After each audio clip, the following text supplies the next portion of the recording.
예레미야 6장 1에서 15절 말씀입니다. 6장.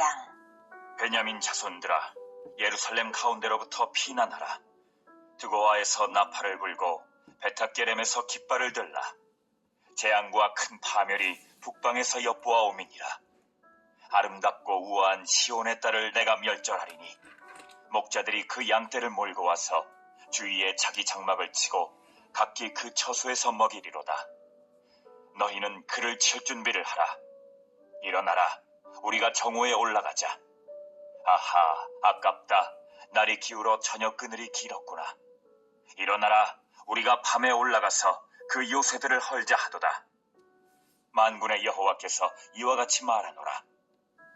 너희는 나무를 베어서 예루살렘을 향하여 목책을 만들라. 이는 벌받을 성이라. 그 중에는 오직 포악한 것뿐이니라.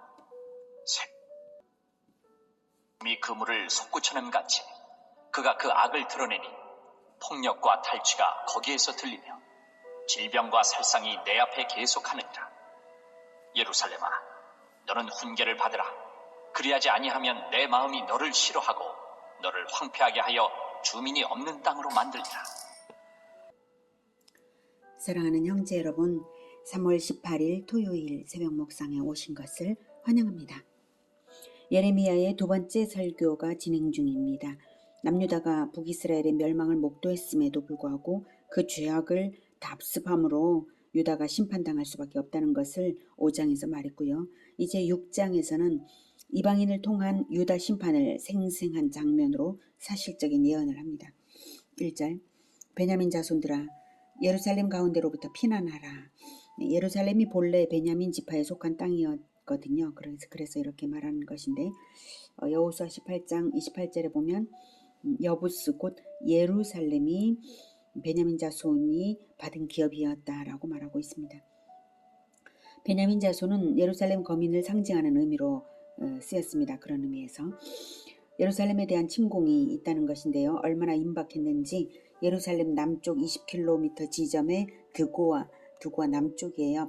드고아에서 나팔을 불어 전쟁을 알리고 또 예루살렘 남쪽 14km 지점에 있는 베타게렘에서 깃발을 들라라고 합니다. 그렇게 해서 전쟁이 일어났다는 것을 빨리 알리라는 건데 예루살렘 남쪽의 사람들한테 이렇게 말하는 거죠. 재앙과 큰 파멸이 북방에서 엿보아오미니라. 북쪽에서 내려오고 있는데 예루살렘 남쪽에 빨리 알리고 또 예루살렘에서 빨리 떠나라, 피난하라. 북쪽에서 오는데 그러니 얼마나 그 침공이 매우 강력하고 이제 빠르게 임할 것이라는 뜻인가요? 2절, 아름답고 우아한 시온의 딸, 즉 예루살렘이죠. 예루살렘을 내가 멸절하겠다.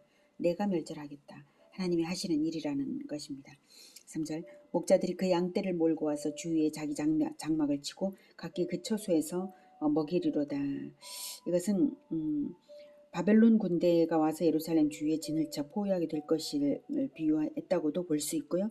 또한 예루살렘을 멸절하시면, 하나님께서 예루살렘을 멸절하시면 결국 그 주위에서 목자들이 양떼를 치고 장막을 치고 양떼를 치는 그러한 이제 벌판이 되어버릴 것이다. 이런 뜻으로도 볼 수 있습니다. 4절, 너희는 그를 칠 준비를 하라. 일어나라, 우리가 정오에 올라가자. 아하, 가깝다. 날이 기울어 저녁 그늘이 길었구나. 일어나라, 우리가 밤에 올라가서 그 요새들을 헐자 하도다. 4, 5절은 바벨론 군대가 진군하는 과정에서 그들의 말을 그대로 옮긴 것이죠. 그런데 햇볕이 뜨거운 정오에도 이제 올라가자 하고 밤 시간에도 일어나서 올라가자, 헐자 이렇게 하고 합니다.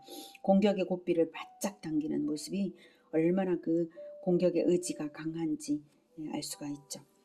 6절, 만군의 여호와께서 이와 같이 말하노라. 너희는 나무를 베어서, 여기서 너희는 바벨론이에요.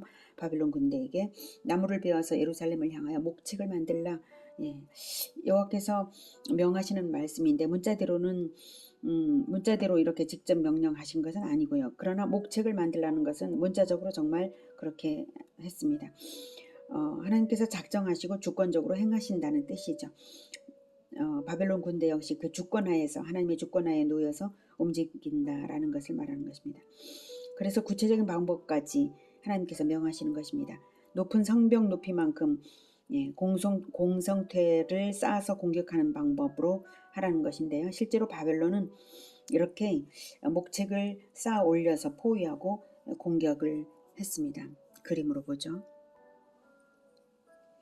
이렇게 여기가 예루살렘 성이고요. 성을 높은 곳에 높은 지대에 위치한 이런 성일지라도 이렇게 시스템으로 이렇게 목책을 만들어서 쭉 쌓아 올려서 성 높이만큼 이렇게 올려가지고 여기서 활을 쏘아대는 것입니다. 그렇게 하고 또 밑에서는 이렇게 이제 성을 공격하고 이렇게 하는 것이죠. 성문. 이는 벌받을 성이라. 그 중에는 오직 포악한 것뿐이니라. 샘이 그 물을 솟구쳐 냄같이 그가 그 악을 드러내니 폭력과 탈취가 거기에서 들리며 질병과 살상이 내 앞에 계속하느니라. 예루살렘의 죄악이 일시적인 실수가 아니라 근원이 마르지 않는 샘물에서 계속 물이 솟구치는 것처럼 그렇게 죄악이 늘 예루살렘에서 솟구쳐 완전히 습성화되었기 때문에 이 성이 벌받을 성이다. 소돔과 고모라처럼 벌받을 성이다. 이렇게 하는 것이죠. 8절. 예루살렘아 너는 훈계를 받으라. 그리하지 않으면 내 마음이 너를 싫어하고 너를 황폐하게 하여 주민이 없는 땅으로 만들리라. 이 8절은 아직까지는 유다가 회개하면 멸망을 모면할 가능성이 있음을 시사하고 있습니다. 9절.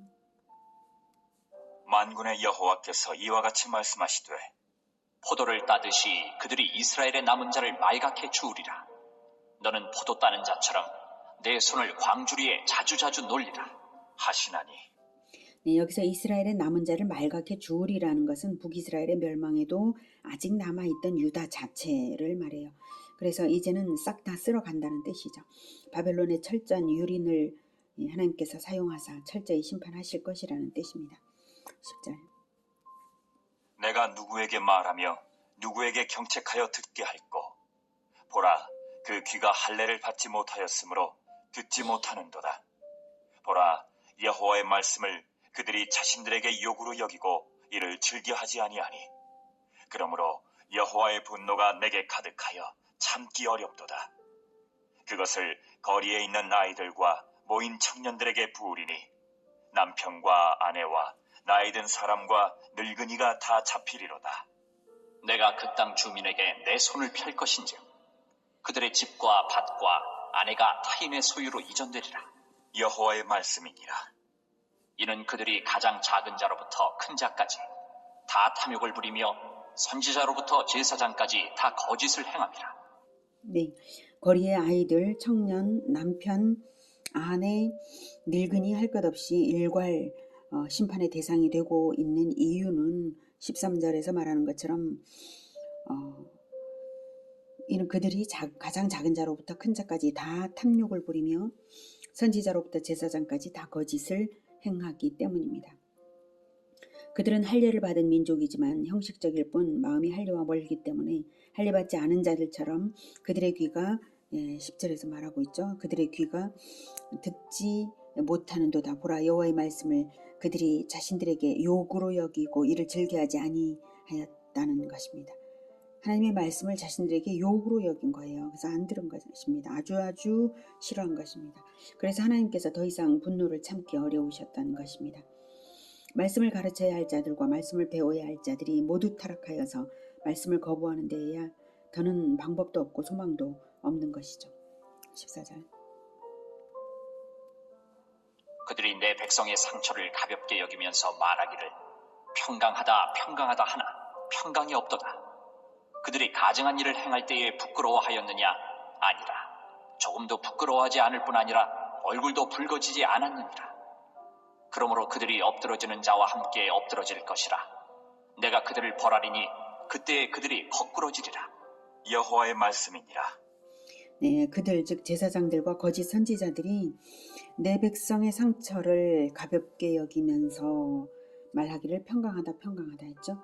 참혹한 심판을 이야기할 만큼 백성들의 범죄가 아주 고질적으로 뿌리가 깊어졌는데도 종교 지도자들은 전국적 회개 운동은커녕 하나님의 심판은 없다라고 말하면서 안심시켰다는 것입니다. 그러나 평강이 없도다 한 그런 행태가 바로 평강하다 한 그런 행태가 결국 평강이 없게 만들어 놓는 것입니다.